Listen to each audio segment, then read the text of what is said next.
Kembali lagi bersama saya Iwal dari Trendicell Pekanbaru. Di sini saya akan mendemonstrasikan sebuah alat yang saya buat.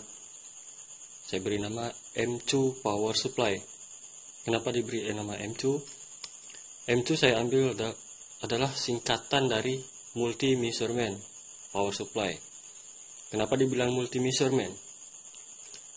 Multi pengukuran, karena di sini di dalam alat ini terdapat kombinasi dari 3 alat yang berbeda, yaitu 2 power supply seperti ini tetapi berbeda ampere dan 1 multimeter seperti ini untuk pengukuran tegangan dan pengukuran jalur.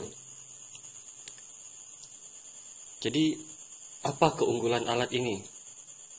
Alat ini sudah bisa melakukan semua jenis pengukuran yang dilakukan oleh semua teknisi handphone.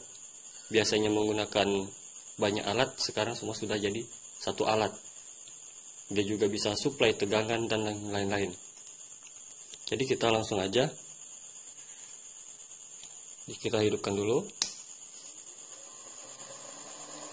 Saat pertama nyala, nilai tegangan di sini akan 0. Kenapa bisa 0? Karena di sini saya kasih sebuah proteksi tegangan untuk antisipasi apabila dalam pemasangan kabel power supply, kabel ini beradu, maka tegangan akan memutus otomatis seperti ini. Jadi untuk mengaktifkannya kita tekan dulu. Di sini tegangan variabel mulai dari 3,8 volt sampai ke 13 volt maksimal, dan kurennya maksimal adalah 3 ampere. Pada handphone tegangan cuman berkisar antara 3,8 sampai 4 volt. Di sini saya ambil 3,9 aja atau 3,8. Nah, apabila pas memasang kabel ini tidak sengaja tersentuh atau beradu antara positif sama negatif, maka alat ini akan memutus tegangan secara otomatis. Seperti itu. Jadi untuk mengaktifkan kembali kita cukup menekan tombol merah ini. Dan fungsi yang kedua, pada bagian probe ini, di sini ada mode. Pertama ke bawah adalah mode pengukuran tegangan kerja, dan yang ke atas adalah mode suntik tegangan kerja. Pada pengukuran tegangan kerja, probe ini akan mengukur semua jenis tegangan voltase. Seperti ini. Nah, untuk merubah sistem kerjanya ke suntik tegangan, kita tinggal hidupkan regulator tegangan kerja. Ini adalah regulator kedua. Sambil ini diubah ke atas. Seperti itu. Untuk penyuntikan tegangan kerja, di sini sengaja saya buat outputnya maksimal adalah 3,8 ampere. Berbeda dengan ini, karena lebih mendukung untuk mendeteksi handphone yang short feedback atau konslet positif negatifnya. Dan voltase minimal adalah 1,3 dan maksimal juga 13. Di sini saya coba misalnya di handphone yang konslet, saya kasih tegangan baterai, saya adu positif dengan negatif. Tuh. Dia tidak akan memutuskan outputnya, tapi ampernya akan berkisar antara 3 sampai 3,8 ampere. Jadi sangat bermanfaat untuk mendeteksi handphone yang short feedback, maka IC yang bermasalah akan panas.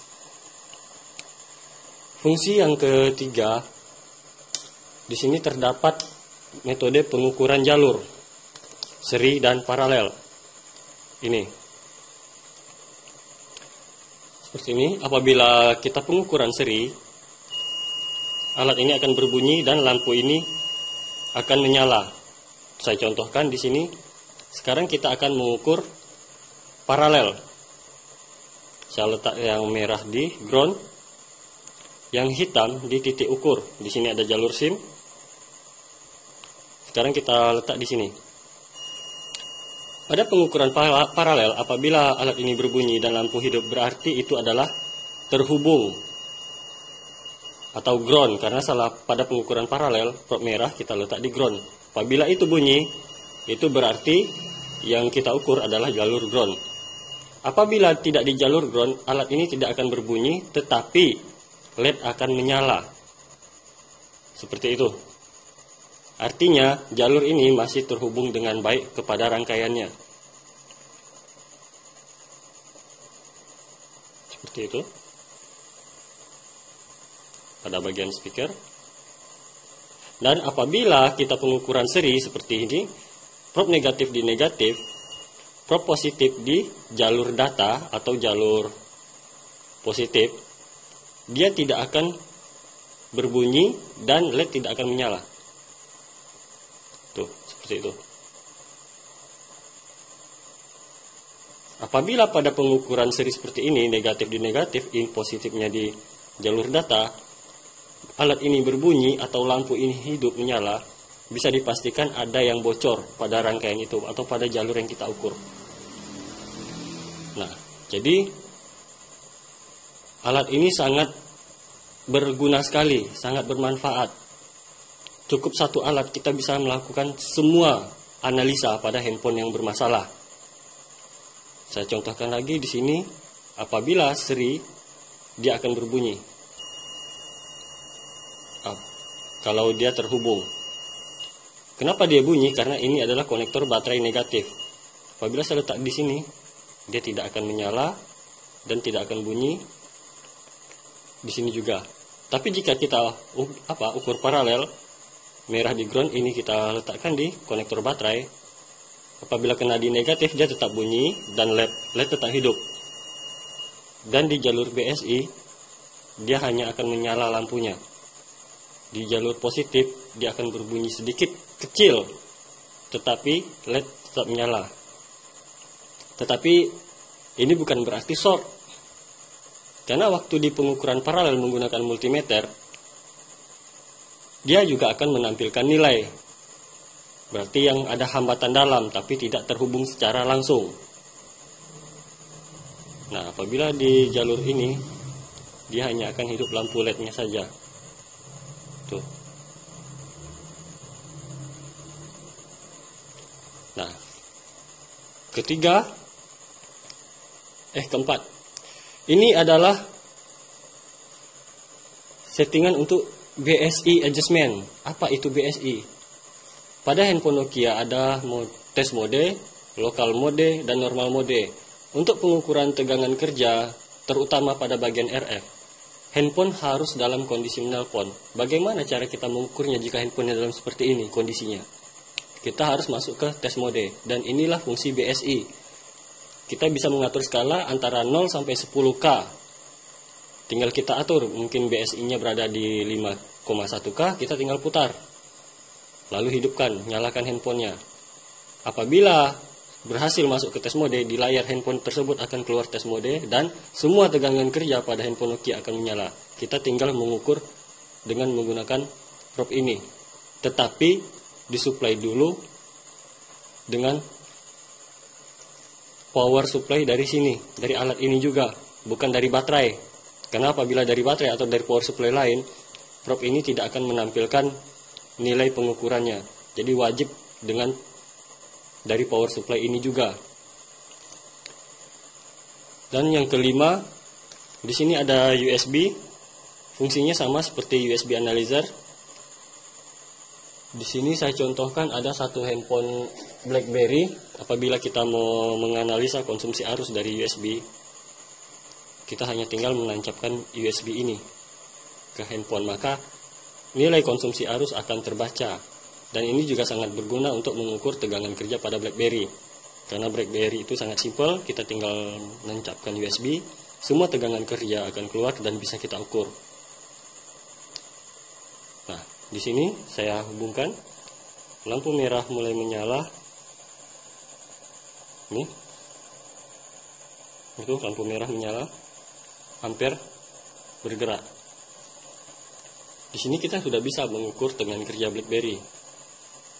Dan apabila ingin membaca konsumsi arus yang lain. Di sini saya contohkan ada sebuah LED. LED ini, lampu ini, kita ingin melihat berapa sih konsumsi arus dari lampu ini. Kita tinggal menghubungkan ke alat ini saja, maka konsumsi arusnya akan terbaca.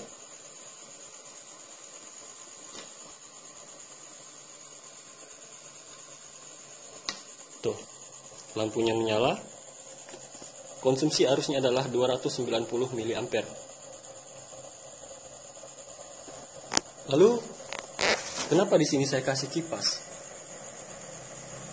Kipas ini berfungsi untuk menarik udara dari luar masuk ke lubang sirkulasi ini dan ini, lalu mengeluarkannya dari sini. Ini saya gunakan untuk melindungi alat ini apabila kita dalam metode suntik tegangan kepada handphone yang short feedback. Karena ketika kita melakukan suntik tegangan ke handphone yang short feedback, di sini saya pasang sebuah penguat transistor. Dan jika alat itu diberi beban yang cukup besar, seperti tadi 3,8 ampere, transistor itu akan panas. Dan jika panas itu tidak dibuang keluar, maka transistor itu tidak akan bisa bertahan lama, akan jebol. Jadi sengaja saya pasang kipas, apabila sedang melakukan suntik tegangan, panas dari transistor itu akan dibuang keluar, dan udara yang masuk dari sini akan mendinginkan transistor tersebut. Karena posisi transistor itu berada di bawah kipas ini. Jadi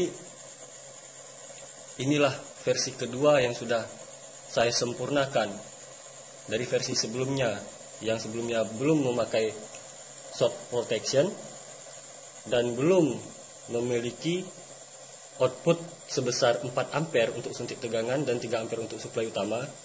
Di sini saya sudah menyempurnakan sesempurna mungkin. Jadi alat ini sudah betul-betul saya tes sebelum saya edarkan bagi yang memesan. Jadi cukup simpel untuk digunakan pada pengukuran handphone-handphone yang bermasalah. Hanya butuh satu alat ini, kita tidak membutuhkan ini lagi. Cukup sekian video dari saya. Terima kasih. Selamat malam.